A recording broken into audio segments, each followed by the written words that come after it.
Did you know that Manchester City's recent tactical shift might be a hidden response to the UK's unpredictable weather? That's right, tactical genius Pep Guardiola could be adapting their style to rain-soaked pitches, and this match against Fulham proves it. Manchester City was able to comfortably lead by 3 goals in the first half of this match, and the reason lies in their approach, which differed from what I expected. First, the opening goal came with a bit of luck.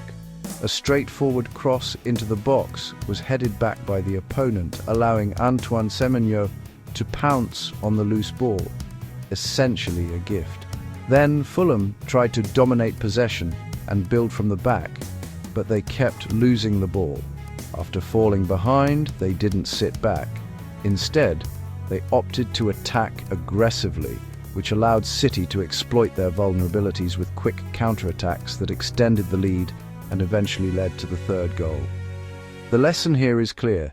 If you don't tighten up defensively, you'll keep conceding goals on the counter, and that's how you end up getting trashed. However, there's some good news. Manchester City wasn't just relying on Fulham's mistakes. In this match, you could see that players like Antoine Semenyo, Erling Haaland, and Foden were performing better. Their match sharpness and overall condition had improved. This improvement wasn't due to a sudden uptick in their personal form, but rather because the tactics genuinely helped them flourish. Initially, I thought City would continue with their first half of the season approach, pushing forward quickly after crossing the halfway line, rushing to finish attacks, relying heavily on individual brilliance, and exhausting their players in the process, which would prevent them from finding any rhythm. But in this match, they finally returned to their familiar style, controlling the game, patiently building play, and avoiding the frantic tempo that characterized their earlier matches this season. In the first half of the season, the pace was too fast, and the players struggled to cope. In this match, they showed patience in their build-up from the back, maintaining control even after crossing the halfway line instead of rushing things. They made better use of Rodri's ability to dictate the tempo and put more thought into their attacking positioning. Although they still operated in their so-called Gijun mode, where the wide attacking players don't stretch the flanks, they introduced a new variation in this match. Bernardo Silva would drift to the right early in the build-up, giving the defenders an extra option to link up play and advance the ball forward. Once they crossed the halfway line and pinned the opponent back, Silva would then move inside to central areas, allowing the wingers to take up wide positions and attack from the flanks. This was a significant improvement over their previous approach, where all the attackers would cram into central areas, leaving no space to operate when it came time to attack. Silva would then occasionally drift out to the right as an afterthought. Even with Rodri on the pitch, they couldn't control the tempo because they didn't have a clear, wide target to switch play.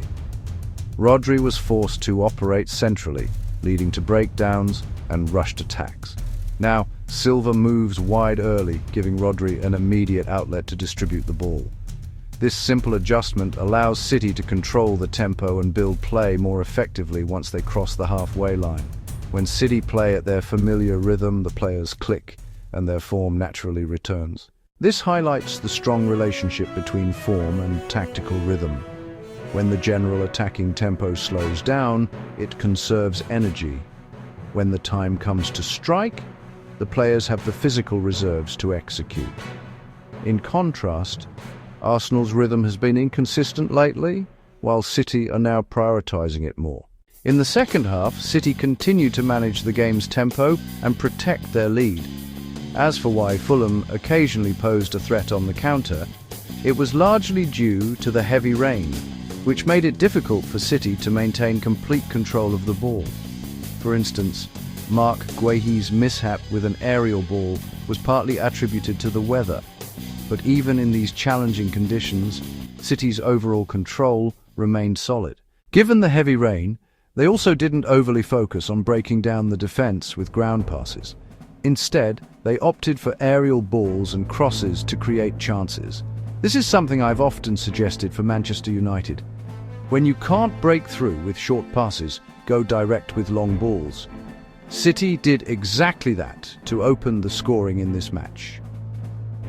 It seems Pep Guardiola is increasingly incorporating this approach into their so-called Jijun mode, relying on long balls, long-range shots, and individual brilliance for a more direct style of play. This has me thinking, could this shift be influenced by the increasingly frequent rainy weather in the UK?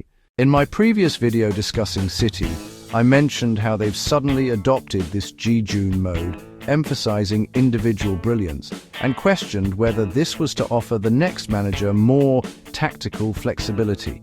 But now I wonder if there's a deeper reason behind it.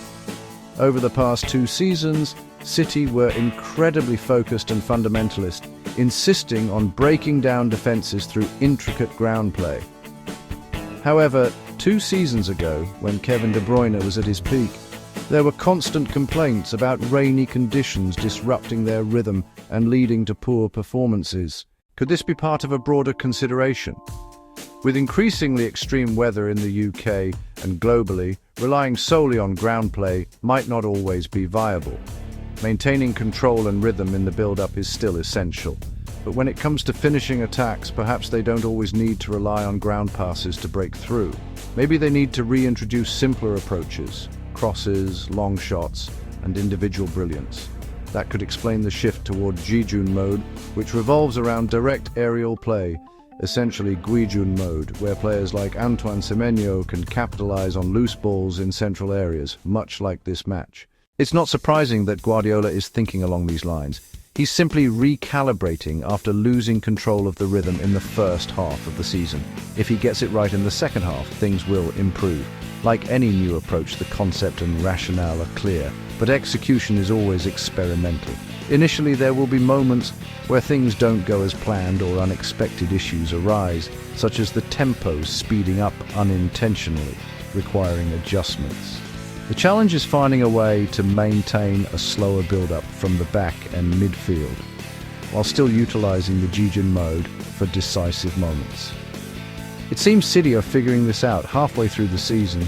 They appear to be getting the hang of it, while Arsenal, having just dropped points, seem less stable.